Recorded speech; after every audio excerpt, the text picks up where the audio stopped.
ಟಿವಿ9 digital ವಿಶೇಷಕ್ಕೆ ಸ್ವಾಗತ. ನಾನು ಅವಿನಾಶ್ ಶಿವನ್. ಇವತ್ತು ಮಾತನಾಡಬೇಕಾದಂಥ ಮ್ಯಾಚ್ ವಿಚಾರ ಅಂತಂದರೆ ಅದು IPLನ ನೆನ್ನೆಯ ಮ್ಯಾಚ್ KKR ವರ್ಸಸ್ SRH ನಡೆಯಿತು.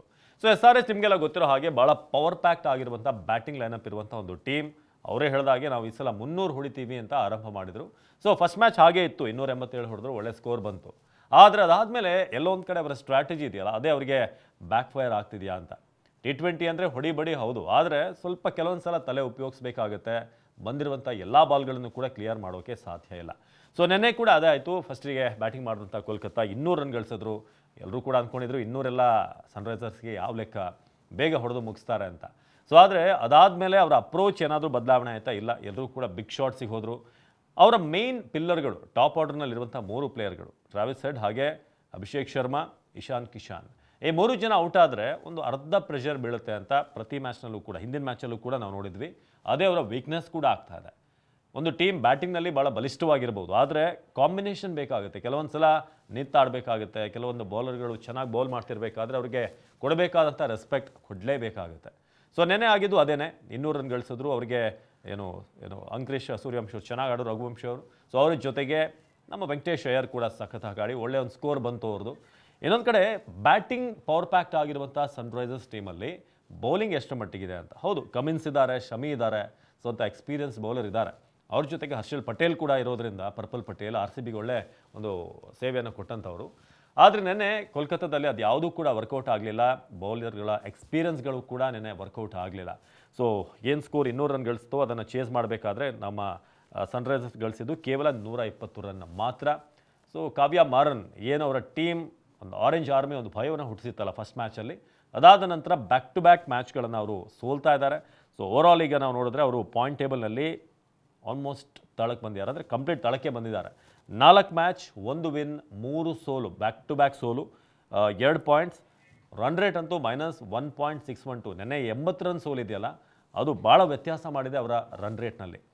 ಸೊ ಏನು ವ್ಯತ್ಯಾಸ ಆಗ್ತಿದೆ ಈಗ, ಏನು ಪ್ರಾಬ್ಲಮ್ ಆಗ್ತಿದೆ ಅಂತಂದರೆ, ಕಂಪ್ಲೀಟಾಗಿ ನಾವು ಬ್ಯಾಟಿಂಗಲ್ಲಿ ಹೇಗೆ ಈ ಬ್ಯಾಸ್ಬಾಲ್ ಅಂತ ಆಡ್ತಿದ್ರಲ್ಲ ಬ್ರೆಂಡನ್ ಮೆಕ್ಕುಲಮ್, ಸೊ ಹಾಗೆ ನಾವು ಕೂಡ ಆಡ್ತೀವಿ, ಬರೀ ಹೊಡಿ ಬಡಿ ಅಷ್ಟೇ ಅಂತ ಲೆಕ್ಕಾಚಾರ ಹಾಕಿದ್ರೆ ಕಂಪ್ಲೀಟ್ ತಮ್ಮ ಸ್ಟ್ರಾಟಜಿಯನ್ನು ಚೇಂಜ್ ಮಾಡ್ಕೊಳ್ಬೇಕಾಗುತ್ತೆ ಸನ್ರೈಸರ್ಸ್ ಹೈದರಾಬಾದ್ ಟೀಮ್. ಸೊ ಇದು ಈ ನೆನ್ನೆಯ ಮ್ಯಾಚ್ನಲ್ಲಿ ಏನೇನಾಯಿತು ಅನ್ನೋ ವಿಚಾರಕ್ಕೆ ಸಂಬಂಧಪಟ್ಟ ಹಾಗೆ ನಾವು ಮಾತಾಡಿದ್ವಿ. KKR ಒಳ್ಳೆ ಒಂದು ಗೆಲುವಿನ ಮೂಲಕ ಈಗ ಅವರು ನಿಧಾನಕ್ಕೆ ಮೇಲೆ ಬರ್ತಿದ್ದಾರೆ. 4 ಮ್ಯಾಚಲ್ಲಿ 2 ಮ್ಯಾಚನ್ನು ಗೆದ್ದಿದ್ದಾರೆ, 2 ಮ್ಯಾಚ್ ಅವ್ರು ಸೋತಿರೋದು.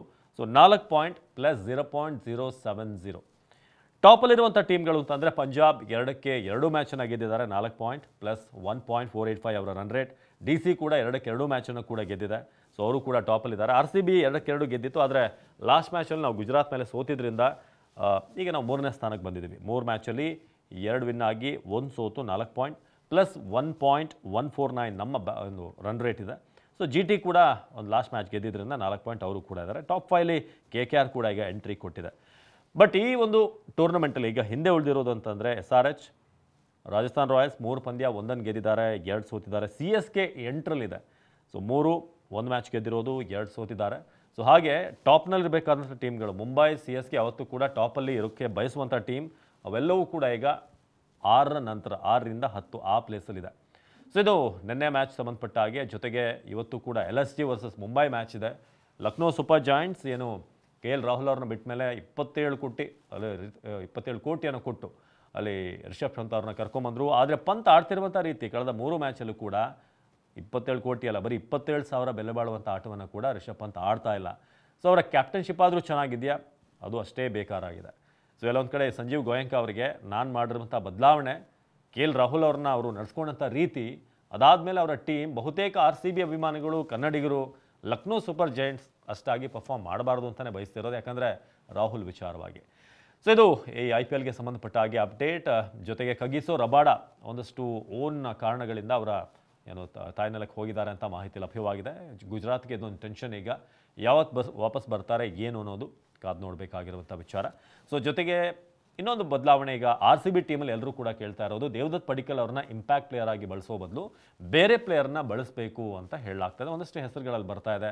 ಸ್ವಸ್ತಿಕ್ ಚಿಕಾರ ಅವ್ರನ್ನ ಟ್ರೈ ಮಾಡಬೇಕು ಅಂತ, ಕೆಲವರು ಮನೋಜ್ ಪಾಂಡಿಗೆ ಅವ್ರನ್ನ ಟ್ರೈ ಮಾಡಬೇಕು ಅಂತೆಲ್ಲ ಹೇಳ್ತಿದ್ದಾರೆ. ಇದಕ್ಕೆ ಸಂಬಂಧಪಟ್ಟ ಹಾಗೆ ಒಂದು ಡೀಟೇಲ್ಡ್ ವೀಡಿಯೋನ ಮುಂದಿನ ವೀಡಿಯೋದಲ್ಲಿ ತಿಳಿಸ್ತೀನಿ. ಅಂದರೆ ಏನು ಬದಲಾವಣೆ RCBಲಿ, ಸಣ್ಣ ಪುಟ್ಟ ಬದಲಾವಣೆ, ಅಂದರೆ ಒಂದೇ ಸೋಲಿಂದ ಸಿಕ್ಕಾಪಟ್ಟೆ ಚೇಂಜಸ್ ಆಗಬೇಕು ಅಂತಲ್ಲ, ಒಂದಷ್ಟು ಅಲ್ಲಲ್ಲಿ ಟಿಂಕರಿಂಗ್ ಆಗಬೇಕು ಅನ್ನೋದಂತಂದರೆ ಎಲ್ಲಿ ಅನ್ನೋದ್ರ ಬಗ್ಗೆ ಒಂದು ವಿಶೇಷವಾದಂಥ ವಿಡಿಯೋ ನಿಮಗೋಸ್ಕರ ಮತ್ತೆ ನಾವು TV9 ಡಿಜಿಟಲ್ನಲ್ಲಿ ಮಾಡ್ತೀವಿ. ಇದಾಗಿತ್ತು ಈ ಹೊತ್ತಿನ ವಿಶೇಷ. ನಿರಂತರ ಸುದ್ದಿಗಾಗಿ ನೋಡ್ತಾರೆ TV9.